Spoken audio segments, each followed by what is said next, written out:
Welcome to the Fiscal Physical Podcast. Join us each week as we sit down with the founder of Alchemy Wealth Management and author of Your Fiscal Physical, Ryan Nelson. Tune in to gain valuable insights and practical tips as we simplify complex financial concepts into digestible lessons. From budgeting to retirement planning, this podcast is your go-to resource for mastering financial literacy. Welcome, everybody, to this week's episode of the Fiscal Physical Podcast. My name is Aaron. I am here with Ryan Nelson, founder of Alchemy Wealth Management, published author. Find his book, 7 Keys to Becoming Financially Fit, on Amazon. I know I read it. It is awesome. I have a copy in my office, and it's a good read. It's a good read, to say the least there. But Ryan, how's the day going for you, my man? It's going well. Yeah, so far so good. How's your day going? I love it. I love it, man. I'm happy to be here. Happy to be discussing these financial topics, increasing financial literacy across the globe, we could say. Yeah, when it comes to absolutely. this. So, no, I'm ready to jump into this week's topic. One that is an interesting one, and something. We're going to dive into government shutdowns. And so, it's an interesting piece of it. It's like when the wheels of our master come grinding to a halt. But I don't really know what happens with the government shutdown, how it kind of works. I feel like for years and years, it's always been threatened it's going to. There's a partial shutdown or a full shutdown. But since we are a financial podcast here, I'd be really curious to see what it means, or if there's any impacts when it comes to the financial side of things. So I'm hoping you can kind of break that down for our listeners, maybe give a bit more insight and teach us some stuff. Absolutely. Let's do it. So, what is a government shutdown? It's when Congress hasn't passed funding, and so certain federal operations pause until they do pass the funding. We'll talk about the financial side of it. From the political side, I don't even know why this stuff exactly happens, and it's kind of. I think a lot of people find the whole exercise of passing the budget to be sort of a silly exercise. Mm-hmm. So from a just purely financial standpoint, what happens when Congress doesn't pass this funding? And so we hear on the news that there is a federal shutdown. And so, I think the first thing is certain people will work and some people won't work. Mm-hmm. So essential services are going to continue to work. So like the police, national security, right? Some like health and wellness roles, they'll continue to just operate normally. But then there's going to be other federal employees that you may hear are furloughed. So they won't work, or their pay is delayed. And then there's kind of some federal contractors that could be up in the air what exactly happens with them. So it certainly does affect some people. That said, how does it affect us as the public? If we're not one of the people that is potentially, getting furloughed or something, the reality is a lot of the services that are directly sort of public facing continue to operate as normal. So like your mail, it keeps running, right? You've probably never seen your mail stop getting delivered during a federal shutdown. So a lot of these, Social Security and Medicare benefits continue to get paid out as normal. Their call centers and processing continue. They can be slow as always, but IRS, their core functions continue normally. That said, you might see if you show up to a federal or to a national park, you might see that the park is closed or has limited hours, right? So there are implications, and you can see it as just a member of the public, but a lot of those sort of core systems just to continue to run as is, which is obviously good for us. And there's a reason why they do that, right? And so in general, from a stock market standpoint, so if you say, okay, this isn't necessarily going to affect my day-to-day life, I'm still getting my Social Security paycheck, I'm still, going to the grocery store, my groceries are still there, my mail's being delivered, I don't feel like this immediate impact on my life. Well, what about my investment account? Is my investment account feeling this, right? And I would tell you that in general, the markets tend to dislike uncertainty. And anytime the market or the federal government shut down, there is an element of uncertainty there, right? And so volatility can rise, and that could negatively impact investments, I suppose. That said, this past shutdown, the stock market seemingly just don't tend to acknowledge it. Yeah. I was going to bring that up. It's really funny because I have a note here. I was like, did anything happen with this last one? I mean, at the time where you're listening to this, I don't know what the world's going to be at that point. It's hard to say. But I was going to say, I was like, didn't really seem like there was much of an impact as of today. Right. And I mean, it kind of makes sense, right? If you start thinking about most of the companies you're investing in are public companies. These companies may have some reliance on the federal government. I mean, nobody seems to have this belief that a shutdown is going to last like forever. So it seems to be these temporary lulls where they're shut down. So it's like, okay, is it really going to affect how many computers Apple sells, or how many people are going to use, Google services, or like, is it going to limit how many people are logging into Netflix? Like, so when you think about the actual companies you're investing in, it's like, okay, yeah, I guess that sort of makes sense that this impacts the world in a way, but also it doesn't have the biggest impact on maybe the companies you're investing in, right? Sure. And in general, I do think that there is like not a lot of long-term effect even from past shutdowns, right? There may be these like short-term increase in volatility where things are a little emotional right when it happens, and then like as things settle back down, it's like, oh yeah, like when you zoom out, it's like, oh yeah, there was basically no impact. And so maybe it's just investors getting more wise. Who knows, right? Sure. Doubtful, but possibly. So as you're thinking about this yourself, it's like, okay, so what do I need to do? Like as an individual, what do I need to do to prepare for government shutdowns? Either, any government shutdown in the future.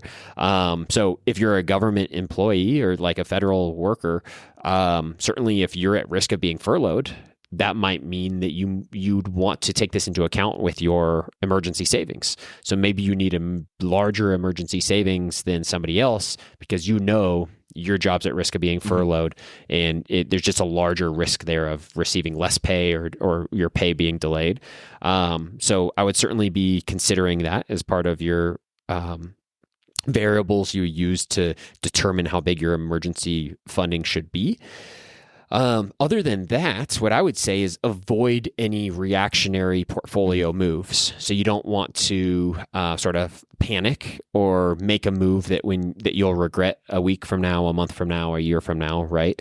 So stay aligned with your long-term plan. So you should have determined what your plan is, determined kind of what your risk tolerance and risk capacity are, and invested in investments that align with that risk tolerance and those goals. And a government shutdown doesn't change any of that. Sure. So as long as you go back to your original goals, you would realize like, okay, yeah, I'm still invested in the right things for my goals. There's no need for me to make any sort of reactionary moves and, again, do something that I might mistake down the road. And other than that, just kind of keep following your plan, right? Maintain the same contribution. If you're putting money into your 401k or into your brokerage account, continue that stuff, sort of business as normal. And I would say kind of similar to the top part, if you are if you're an individual who works for the government and you think that you could get furloughed, then of course you want that bigger emergency savings. Similarly, there's some government like contractors, so the business itself might get paid by the US government, right? And so it's sort of an extension of that. You might want to, if you're the business owner, have some contingency plans. And if you're the employee, also calculate that in almost as if potentially you were a government employee. But I think from a big picture standpoint, again, time in the market beats timing of the market. So, there may be increased volatility during a government shutdown, but the reality is as long as you're invested in your goals, you have the capacity just to stay the course, right? Oh, yeah. Yeah. Oh, yeah. And I'd say, again, avoid that any dramatic reactionary moves, stay the course. And, again, time in the market beats timing of the market. So I love it. That's awesome, man. It's really well broken down just to kind of, because I've always wondered, I was thinking about it, I was like, I've been through several government shutdowns and I don't really feel like I really was affected affected Sure, at all. yeah. Now, were they full government shutdown? I don't know. I don't know anything like that. It's like, but I don't visit a lot of national parks myself. Yeah, so yeah, yeah. like, those little things, I'm like, cool. As long as like my services are still up and like I still food at the grocery store, I feel pretty good about that. But yeah, I feel like with anything nowadays, maybe I'm overblowing this, but you turn on the news or you listen to whatever, and it's like, oh my gosh, this is a horrible thing. Right, and everything, the sky is falling, the government's shutting down, and it's like, hey, just take a step back and like be like, cool, break down how it affects you, and like if you are one of the people who's affected, all right, you're not the first person who's affected by this. I'm sure there are support programs and such too to look at, just to make sure that you're as prepared as possible if these do specifically affect you. But really well said with like the time in the market beats timing the market. I love that phrase, along with stay the course naturally. But I think that it really is applicable to this kind of topic, and honestly, you can apply it to a lot of things in general too. So, awesome, Ryan. We really appreciate you breaking down what a government shutdown is, how it can affect people, and the financial aspect there. And we'll go ahead and take a quick pause and be back on the other side of this. Everybody, hang tight. And now, to put the personal in personal finance.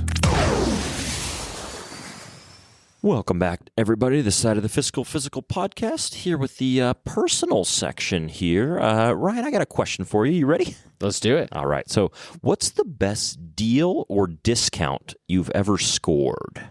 Yeah, I got nothing. I mean, nothing big comes to mind. So apparently I haven't scored any huge deal or discount, but two small things come to mind. But I want to make sure I don't steal yours. So why don't you go first? I'll go first. Yeah. So for mine, when I worked for 4 summers for the Forest Service, and with the Forest Service, I had my firefighting card, and they call it a red card. Is what it is. And even though the card is white, doesn't really make sense, but whatever. But and there's you're familiar with Papa Murphy's. Yeah, I am. There was a Papa Murphy's in the town next to mine growing up. We didn't have one in mine, but in like 30 minutes away.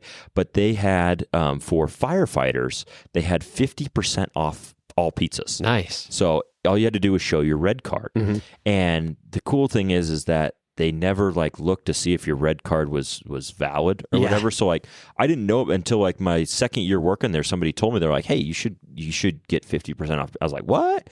And I went in and I tried it. I was like, this is awesome. And so every time we would pass through there, we'd stop and get a couple of pizzas because it was 50% off. Yeah. And I could, and at the time, I mean, prices obviously but I was paying $5 a pizza for these things, and you could just throw them in the freezer, have them double wrap it. So I abused that. Plus, once I got out, finished, I still had my red card. And so they just never checked it. And so I would still be able to use that benefit. I don't have it anymore. It's kind of a bummer.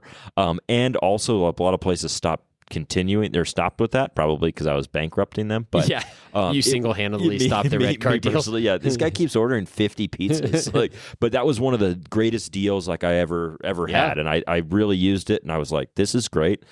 I'm gonna continue until I can't anymore here. So anyway, that was mine. Yeah, 50% is pretty good. Yeah. I'm sure there's some good. I'm sure there's. I love a good discount, so I'm sure there's some good examples of when I've scored, but I just can't think of it. But I remember back in college, I still do go to Pizza Baron, right? Oh yeah. And I remember I was going with Steve, and then we're like, yeah, we should just see if we could get one just get one half off or something. Or God, it might have been free. Buy one get one free, I think. And so we go up to the counter. We're just like, yeah, we'll get the buy one get one deal. And just to the guy working there, he's like, okay.